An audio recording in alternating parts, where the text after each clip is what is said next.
Kena juga kau. Akhirnya Silakna ditangkap polisi.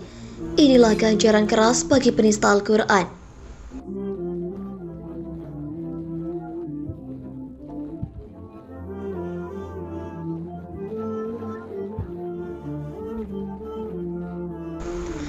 Swedia akhirnya larang pembakaran Al-Quran, ini alasannya. Sindonews.com. Polisi Nasional Swedia akhirnya menolak izin aktivis anti-Islam untuk membakar Al-Quran di depan kedutaan Turki di Stockholm. Alasannya, demo provokatif semacam itu telah meningkatnya ancaman terhadap keamanan nasional. Negara Nordik itu merasa terancam oleh apa yang mereka sebut serangan teroris menyusul pembakaran Al-Quran oleh politisi anti-Islam Denmark Swedia, Rasmus Paludan di depan kedutaan Turki bulan lalu.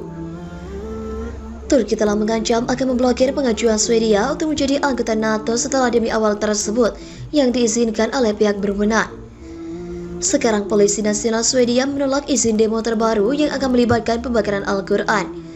Larangan demo provokatif itu dikeluarkan sejak Selasa lalu. Pertemuan semacam itu dinilai dapat menyebabkan gangguan serius terhadap keamanan nasional. Bunyi pengumuman Polisi Nasional Swedia seperti dikutip Russia Today Kamis 9 Februari 2023. Sebelumnya ketika para politisi Swedia mengutuk aksi Paludan, pihak berwenang di negara itu masih mengizinkan aksi semacam itu untuk dilanjutkan, di mana Menteri Luar Negeri Tobias Billström merujuk pada Undang-Undang Kebebasan Berekspresi sebagai dasarnya. Pembakaran Al-Quran itu memicu gelombang kemarahan di seluruh dunia Muslim. Dalam sebuah laporan pada hari Selasa, Polisi Keamanan Swedia, badan yang bertanggung jawab untuk spionase dan kontraterorisme, mengatakan bahwa mereka telah melihat peningkatan jumlah ancaman teroris setelah pembakaran Al-Quran. Swedia dinilai memiliki fokus yang lebih besar daripada sebelumnya untuk kekerasan Islamisme, kata agensi tersebut.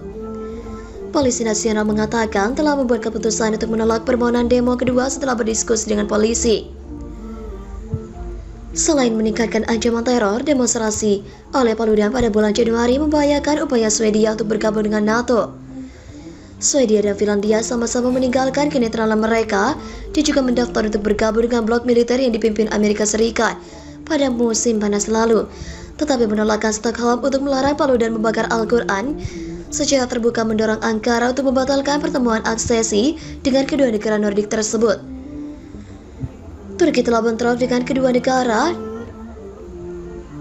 Nordik menolak untuk meratifikasi tawaran keanggotaan NATO mereka sampai mereka setuju untuk mengekstradisi puluhan tersangka teroris dan juga mencabut embargo senjata yang sebelumnya diberlakukan terhadap Ankara. Sehubungan dengan pembakaran Al-Quran, Presiden Turki Recep Tayyip Erdogan menyatakan minggu lalu, selama Swedia mengizinkan kitab suci saya Al-Quran untuk dibakar dan dirobek, kami tidak akan mengatakan ya untuk masuknya Anda ke NATO.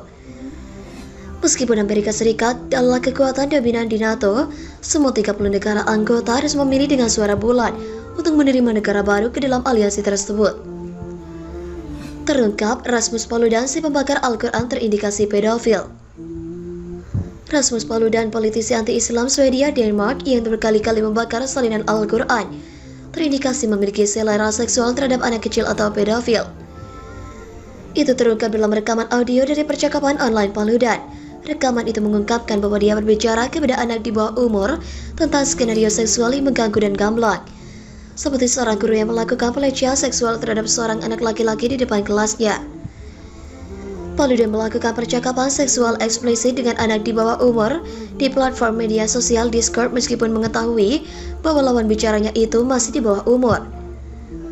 Dia menangis karena dia belum pernah menangis sebelumnya pada pelanggaran pertama spinternya oleh alat plastik keras, kata Paludan kepada audiens mudanya seperti dalam rekaman audio tersebut, seperti dikutip TRT World Jumat 3 Februari 2023. Dalam satu contoh, para audiens bahkan memberitahu Paludan usia mereka yang berkisar antara 13 hingga 17 tahun dalam obrolan grup. Ketika ditanya berapa umurnya, politisi itu mengatakan dia berusia 39 tahun. Meskipun usia persetujuan di Swedia adalah 15 tahun, Paludan secara sadar dan terus-menerus melakukan percakapan seksual yang terkesan eksplisit dengan anak berusia 13 dan 14 tahun.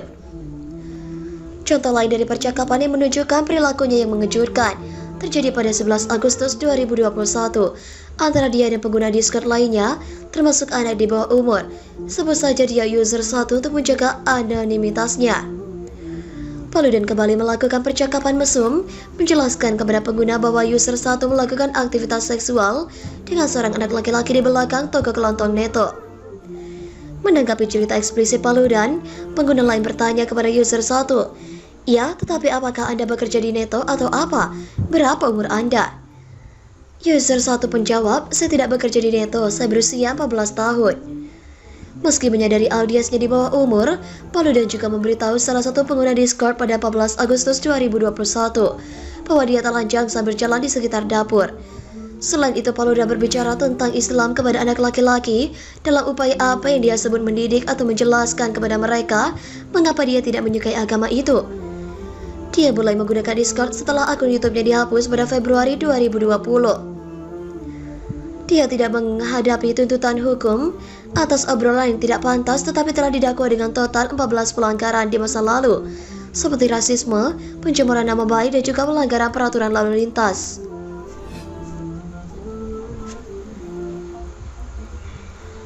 Mohon pada pihak terkait, pihak yang berwajib dan pihak yang bersangkutan untuk mengklarifikasi kebenaran berita ini.